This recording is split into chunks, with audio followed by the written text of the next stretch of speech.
When I was in fourth year, I was told I had to get credit level standard grades to be allowed to take hires. There was one problem. I wasn't a credit level student. Actually, far from it. Luckily I got some though, not them all, but enough.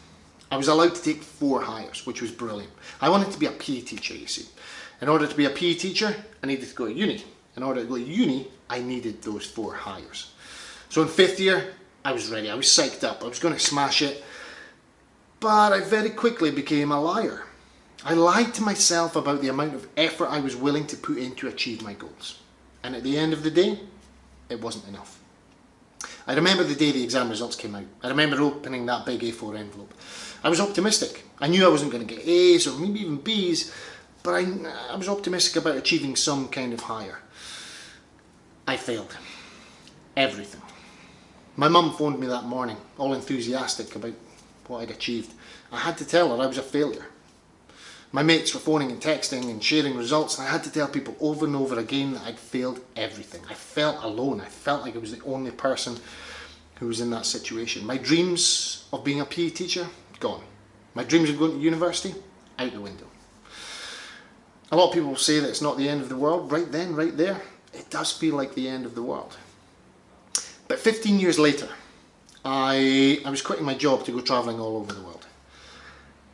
For the last 8 years, I'd spent the time as a lecturer. I was lecturing in all aspects of sport and fitness. For those 8 years, I was basically a PE teacher. I just chose a different route.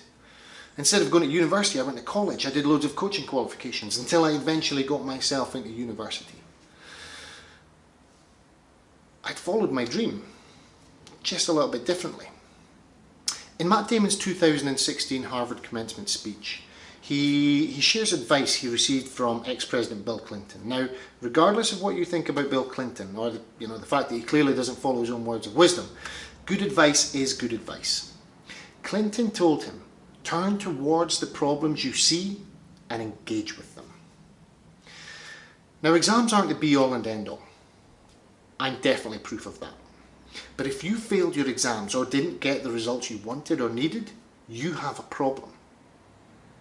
But don't shy away from it. Don't hide from it. And certainly don't compromise on your goals.